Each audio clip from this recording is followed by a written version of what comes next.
Hi, this is Praios and I'm a professional gambler. Today I found another high stakes video on YouTube. This is from UpswingPoker and today we will review how good Ryan Fees is at pot limit Omaha. This is like a 10-minute stream of him.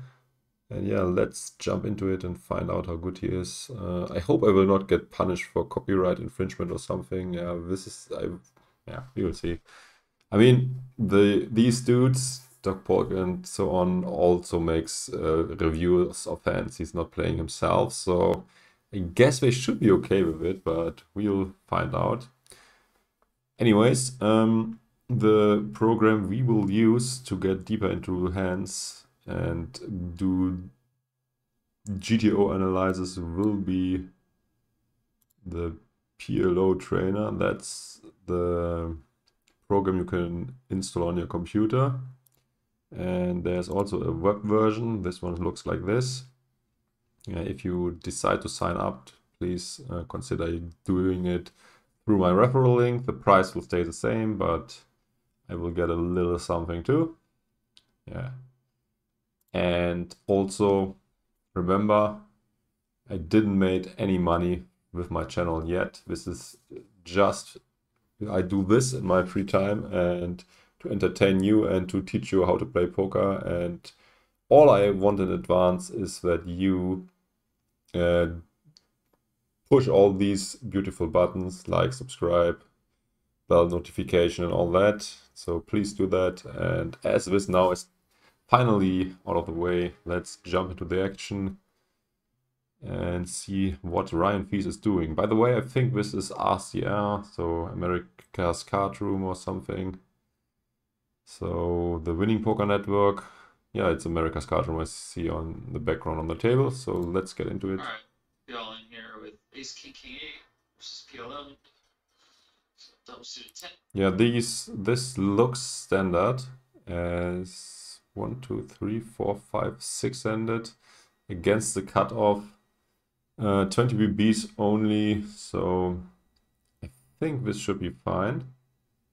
But yeah, we could check this, but yeah, let's actually do it. I mean, pretty sure that this is an okay all-in, but let's actually confirm this with our beautiful program.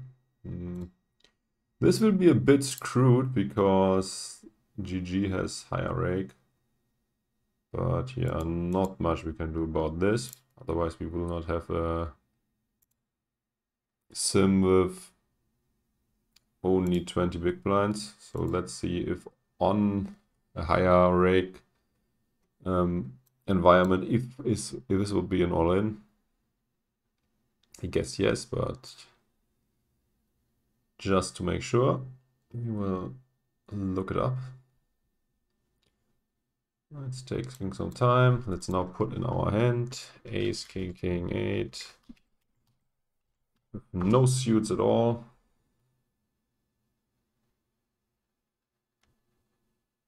Yeah, we raise the pot, and once we raise the pot, we are never ever folding. So correct play by Ryan for sure.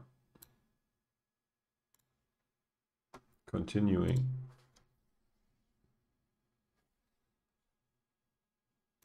And good flop for him. Great turn for him. Unfortunate. Woo! Nice hand. Oh! A hand we can play pre-flop. Kilo min raises. I mean, I'm just gonna do that. Whatever. Yeah, not sure about this. This seems too loose. I mean, this is 1, 2, 3, 4, 5, 6, 7, 8-handed. This dude is under the gun. This is almost certainly not a good play. But whatever. Let's also put this into PLO trainer. This is not for 20 BBs, but 20 BBs is close to that. And we also have just 6 max stuff. but yeah, pretty sure that this is not supposed to get in. Okay, let me show the PLO trainer again.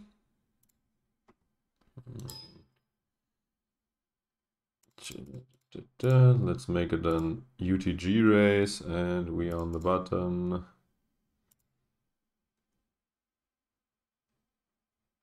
Also, probably not the correct, or at least not the GTO way to race for minimum. But also keep in mind, this is 2 years back in the past, so people were worse than back then.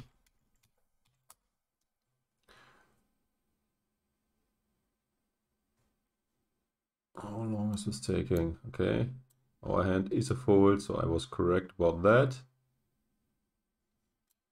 Let's now continue with the footage. You want tabling? Yes. No, we're 2 tables. We got 2 tables. He calls. It's not a good flop. Calling also seems very strange. I mean, what are these guys doing? I mean, I think the hands he's open raising from this position normally should get it in and don't just call. I mean, this is a nice stop and go play. I mean, he might have some fold equity if he donks a lot of flops still and not pre-flops, so maybe he thought this through. I don't know. So let's see how this develops. Not a good flop, but yeah, he cannot get away. Yeah, he only needs 25% equity. He has a 5, he has a backdoor flush draw, he has a backdoor straight draw. Should be good enough to get it in. 10 flop. We got the value pre-flop. Good turn card. Good river card. Yeah, okay. he makes the nuts on the river. Yeah. Alright, Good over here we don't know about the pre-flop action, but looks like he has a nuts, and the nuts is not that hard to play. Although, on this board,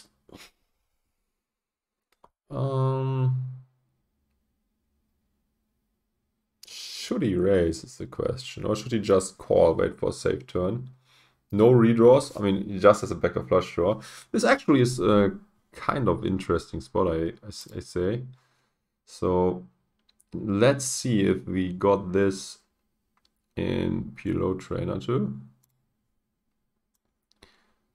So, from Cloud. So this is MP. Okay, we need another reg structure. Cash game. It's not 100. Oh, this. Okay. I think that it's not 100 VB deep. This makes things a lot easier. This is like 30 big blinds only. So yeah, I guess in this case it's a lot easier spot. You probably should just get it in, but with 100 big blinds, this would be a tough one, I say. Let's say that this was the action pre. Oh fuck. Looks like we have no post-flop sims for this situation. I mean, this is not that interesting as it's probably get it in anyways. But we should have something on here for 100 BBs, and that's a more interesting spot anyways. So let's look into this. We're looking for a straight board. His card should be a 10. It's 10-8-7. Do we have that? Yes, we do. So let's choose this. And for some reason we checked. Let's first see if we are supposed to check with our hand. Probably not.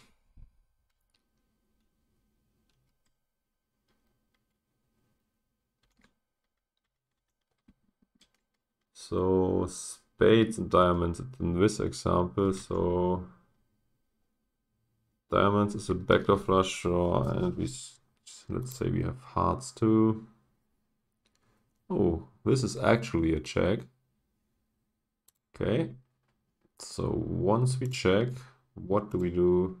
And we are faced with a half-size pot. I think probably just calling, but let's see what the GTO machine says about this. GTO machine says just call, so at least with 100 BBs this would be a slow play. I doubt that it's a slow play with this short, but let's see what Ryan decides to do. All in. Okay, check raise all in. Agree with this play. Nope, 10-7, no good. Getting our hold on. Oh! 10-7, interesting play. This doesn't look correct. I mean, he probably thinks that his opponent is not having this trade, but even if his opponent has like some sort of draw, he can still have a straight. So yeah, I don't like the play of Donald Trump, at least the Donald Trump avatar in this spot. No. Alright. That's how it goes. Yellow. Yeah, probably correct open. Like 6K. Do you have treats or snacks for tonight? Nope.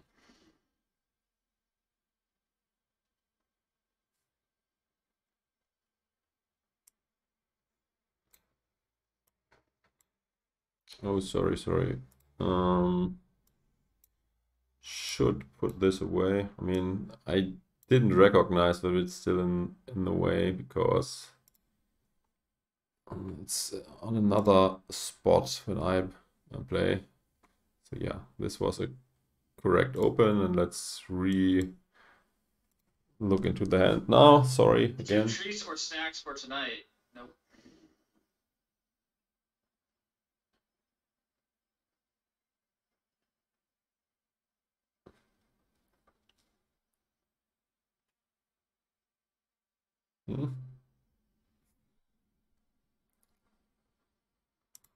That seems to be a tough one. 3 opponents.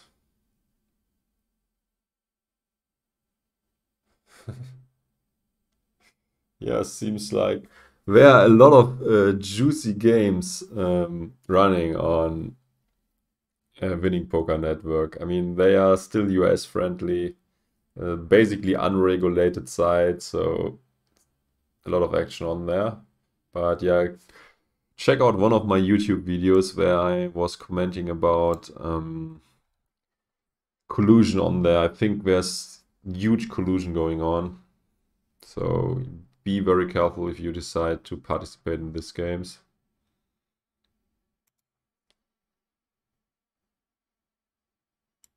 Yeah, I think he's betting minimum or 2 times minimum. I think he should probably not do it. Too many opponents and his hand sucks. I would just check. Also, one guy is very short, so yeah, don't like it. Okay, we are now on another spot where he has a nuts again, so probably continuation betting this one.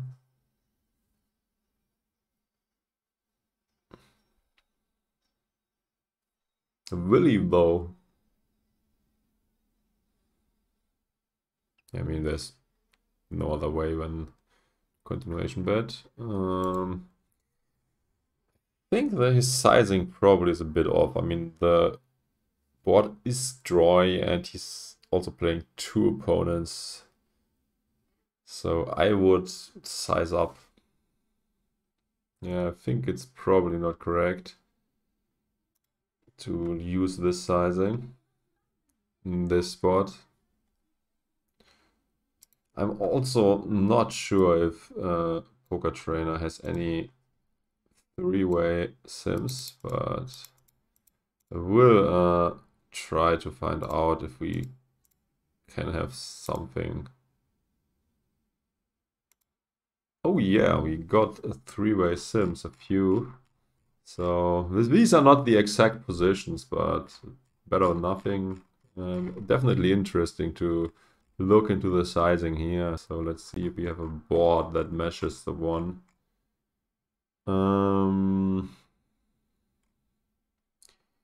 King 7-5 we got.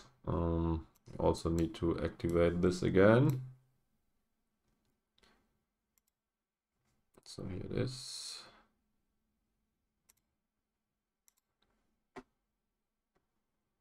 I also, okay, you don't see what I'm selecting. Stupid pillow trainer, but yeah, it doesn't matter. You will see it once. We have to change it a bit. So we have King 7-5, and again, instead of the 1 on the screen, but yeah, you see the bet size is 3/4 and not 1/2 pot. Then it's checked twice. Oh, actually, it's the correct sizing. So in position probably bets a lot and therefore sizing down. So out of position, basically not betting at all. Then cutoff would bet a tiny bit. And yeah, in position is supposed to step quite a lot given that he has two opponents. Oh, I think you again don't see this. How do I fix this one? I think there's probably, it's not that easily done. Quite annoying.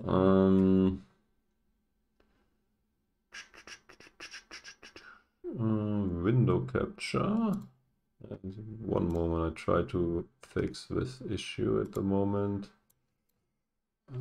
Hello, trainer, second window, source.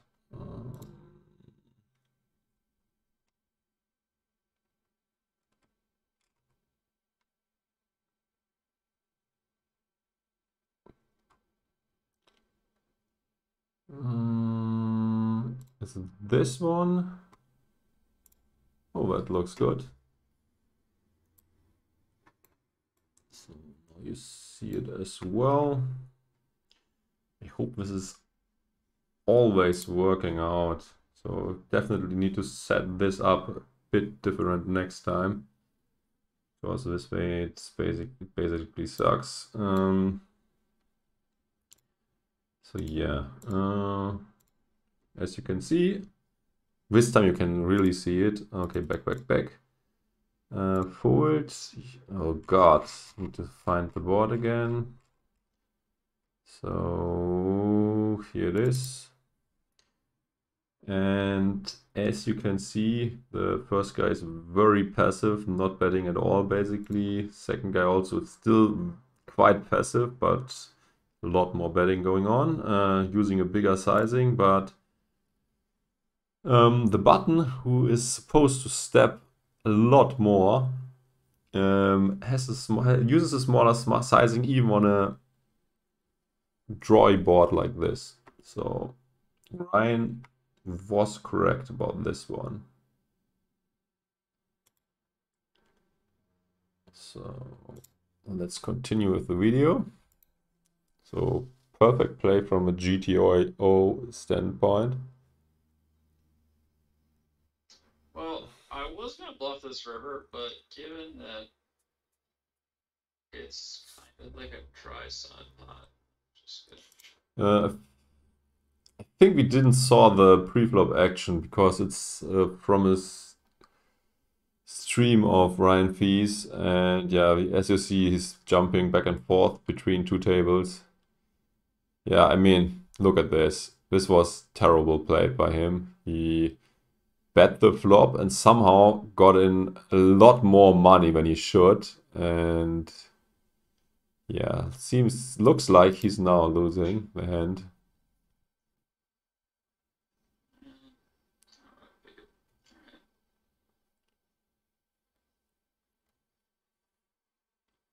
Okay. Another very marginal hand there. Okay, here he was called. 4-5. His opponent needs to have 4-5. He's UTG, so not. I'm not worrying that much about this trades, and he still needs to protect his hand, especially against flush draws. So I would bet again.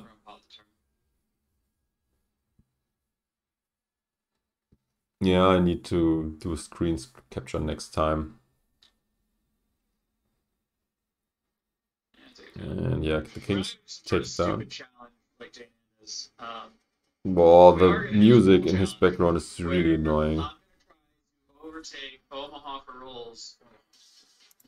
This is also like not a call. Definitely not a call.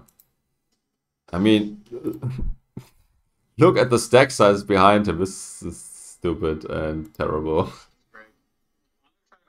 I hope you will turn out these very loud, annoying music. Otherwise, he will have to turn his voice off.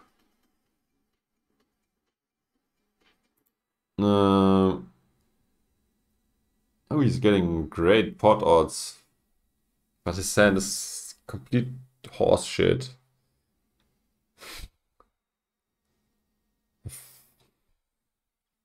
And the other guy is very short, can shove over it. I personally will fold. We probably also don't get this from Solver because, yeah, he's not supposed to be in there with his stupid hand.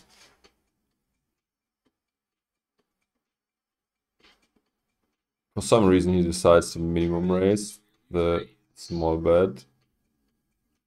Gets called.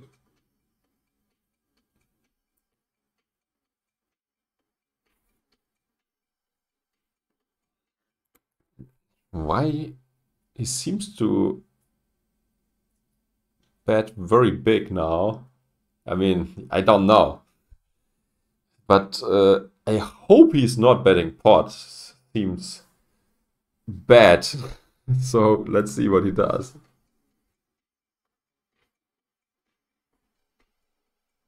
I mean, this is almost definitely. I mean, this is definitely not a GTO play. And when the board pairs, you usually don't use sizings that big. And from the PLO trainer, we will not have this situation on the turn for sure. But yeah, this is almost definitely not a GTO play. Maybe he has a read on this guy or thinks this looks most bluffy. I still disagree with his play. But anyways, he gets called. I mean, once he gets called, he is most likely beat, right? I mean, his opponent could have a single 6 too, but an ace also is very bad for him because, yeah, the 6 often has an ace to go with it, especially after raising that early. I mean, maybe the green dot there means that this guy is a fish and that's why he's playing like he's playing. Although P alone, I think he's irregular too, and he has this green thing too, so not sure what he's doing. I think his opponent probably has him beat by now, and I hope he's checking back.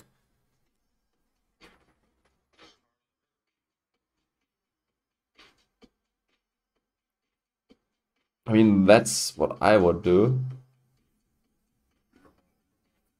Yeah, strange open raising sizes from all these dudes. Oh, he's donking for the pot. Interesting. I think he has him beat, almost certainly. Maybe a6. I mean, a6 probably the hand that makes the most sense. Don't like his call at all. Okay. Okay, aces and so you had a 6 like I was mentioning, and yeah, on the river he hit a very good card, and for some reason Ryan Fees thought that he is still good. I mean, this is probably because he's coming from a PLO background. This is just stupid. Yeah, me and poker is dead. This is this video content is from like 2 years ago, but I think I talked to another guy who's also still actively playing, and he said that ACR has some juicy games still, so maybe not that. I mean, if you see these high stakes action on GG, which I already also made videos about, so poker is not that yet, but yeah, it's not as good as it used to be. Ooh, aces.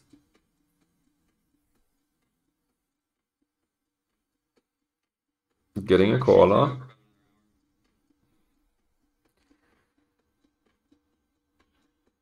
Would be so bad if this guy is just calling half the stack off, and he does. Let's see what the other shorty does. Just folding. Okay, that's definitely not a great flop for him. That's also a very, very bad situation. I think you just... I mean, this is close to a fold already with another guy behind you deep too. But you get such a good price. I always hate situations like that. But we got at least one more pro here. I would be interested to hear his opinion on what he should do. I think that he has, I mean, considering the fact that he's just having to call 1/3 pot, he probably should call. Yeah, but I mean, if you raise, and the last guy comes along, you are fucked like hell. And I mean, the third guy also cannot rule out that you are trapping.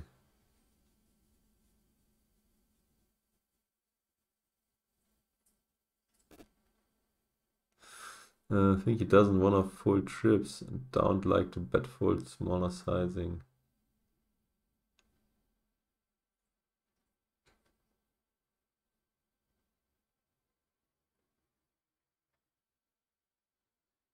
Yeah, okay, the previous hand, you think that he's not folding trips. And yeah, smaller sizing is, so you also think that the smaller sizing is better because a lot of hands dominate him, like better full houses, for example. Yeah, what do you think about this one? Should he call? Should he fold? Should he re-raise to get his heads up against the shorty? So 3 options, and all of them suck. So I'm... yeah, not sure what to do here. Would be interesting to hear more opinions, but yeah, this is definitely a very fucked up spot. 3 options, 3 bad ones. Yeah, this is the power of the short stack, to be honest. So because he now puts these big stakes under a lot of pressure. The low variance one definitely would be a fold because even against the shorty, you're not ahead, but you are probably good enough against this range to call 450. But if the guy behind you gives some action, it's very bad. And yeah, not sure if you should isolate. And maybe actually best place to make it like 1.4k or something and hope that the other guy gets out of the way.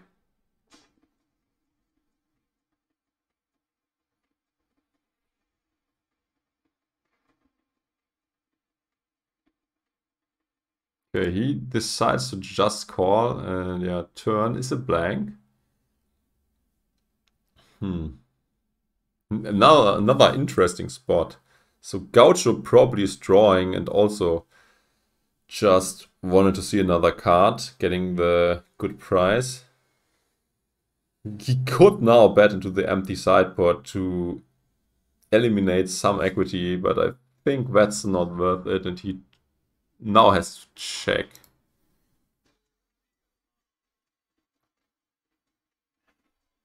Seems like he's disagreeing. Going for the pot. I mean, don't like this at all. I mean, he basically just gave away a free card. I mean, if he wants I mean, I don't like it. If he wants to push Gaucho out, I think the spot to do so is on the turn and on the flop, not on the turn. I mean, Gaucho probably is weak too, but one guy is already all in. You just eliminate one guy and you still have to win against the other one, so don't like it. I think he's risking too much and is gaining very little by making this play. 8, 5, 9, ace. Against this hand, he actually is doing very well, especially on the turn.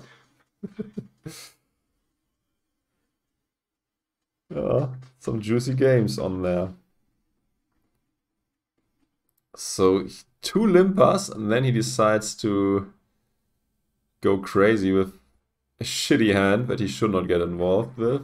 I mean, complete maybe, but definitely not re-raising. So again, don't like his play. He's definitely on the loser side. He will now be out of position against 2 guys most likely, with a crappy hand. Never play me.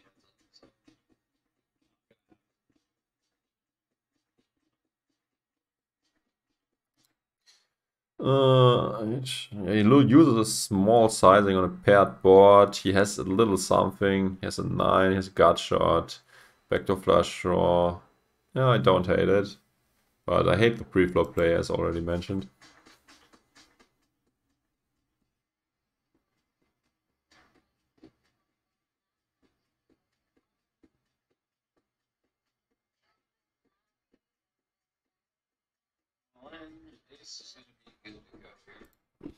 What happened here? He's showing a random hand between 2 shorties.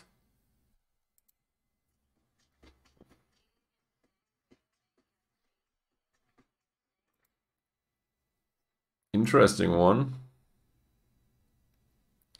So straight flush basically says that he has a beat. Or, I mean, I wouldn't hate if he's doing some sort of rebluff. I mean, I would think that he's that strong here, and it's the good spot to take a little step. So let's see what Ryan decides to do.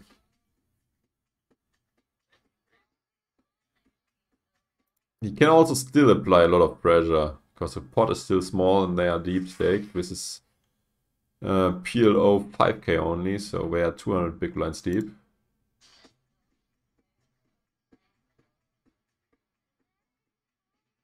Calling makes the hand very difficult to play.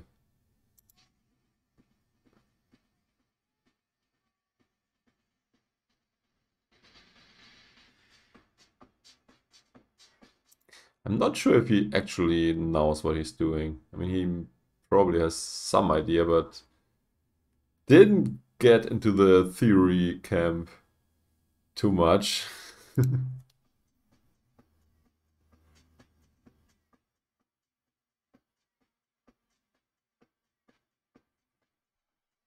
Turn goes check check after the flop action. Now both guys are scared. The 7 definitely is a very bad card for him. And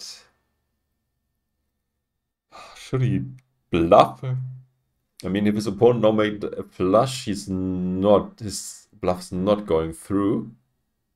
If his opponent has air, but then he might win anyways. If he has a king, he might get him off a king. Not sure what his plan is now.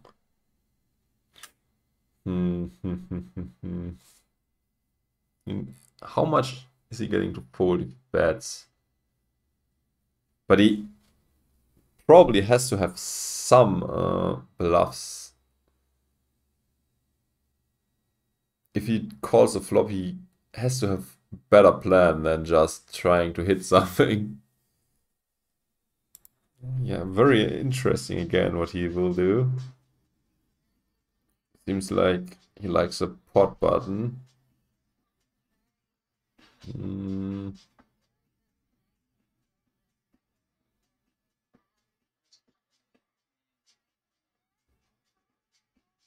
Yeah, I mean, potting definitely is, if he decides to bluff, is it a good sizing or not? Oh.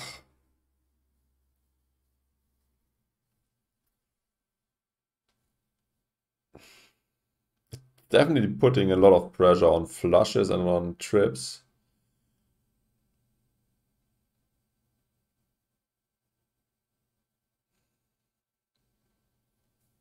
What do we think about this one?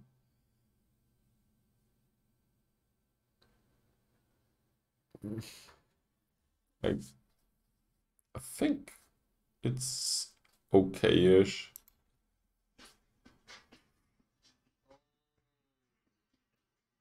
I don't get into this situation that often as I'm not getting involved pre-flop. Works out.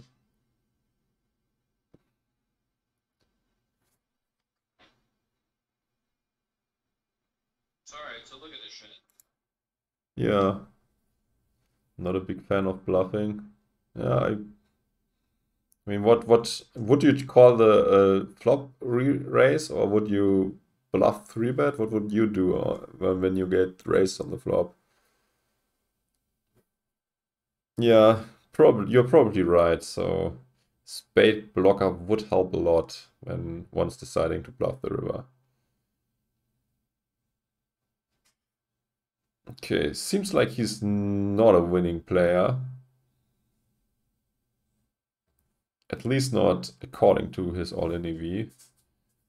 But he did well.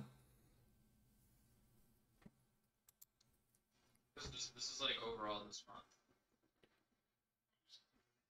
So we were down 34K, and then we went 34 to appears to be 60. That's like basically 100K upswing. And then fuck, we're gonna get all in here. Oh, we actually got pretty good equity here. This is, yeah, he again made a terrible open with a shorty behind. And yeah, seems to get lucky.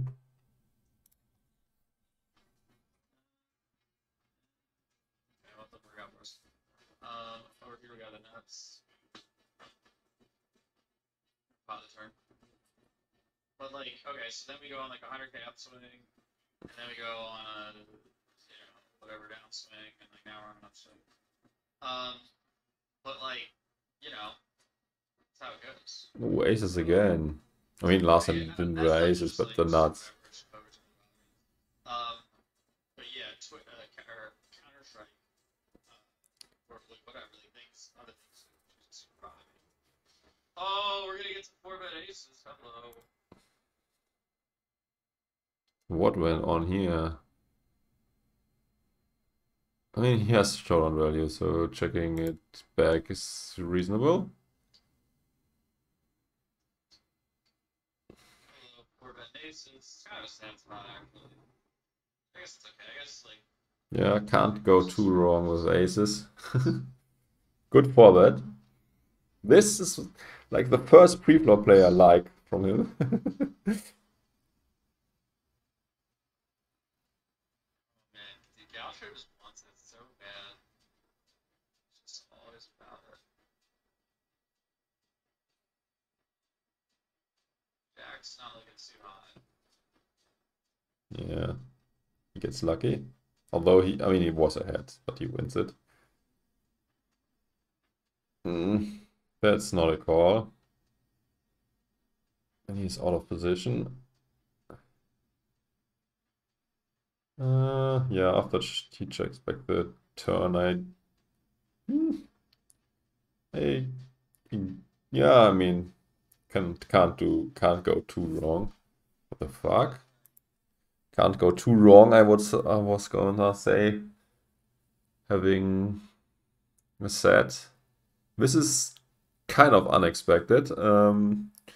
He's not wrapping that much other than ace 3.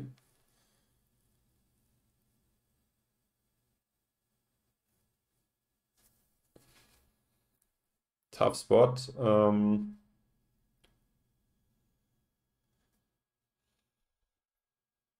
I'm definitely not gonna fold. Probably also not would call and see a river.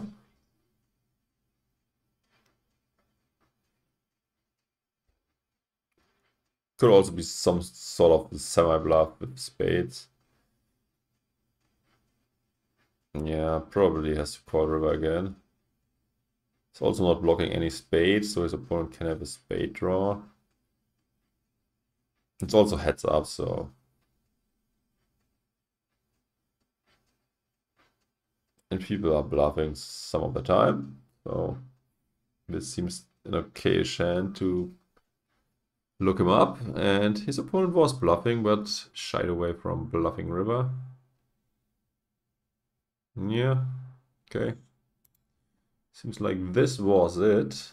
I hope you enjoyed the stream, and this was entertaining and helpful too. Yeah, also check out my YouTube. Yeah, it was a pleasure. I wish you good luck at the tables. Bye bye until next time.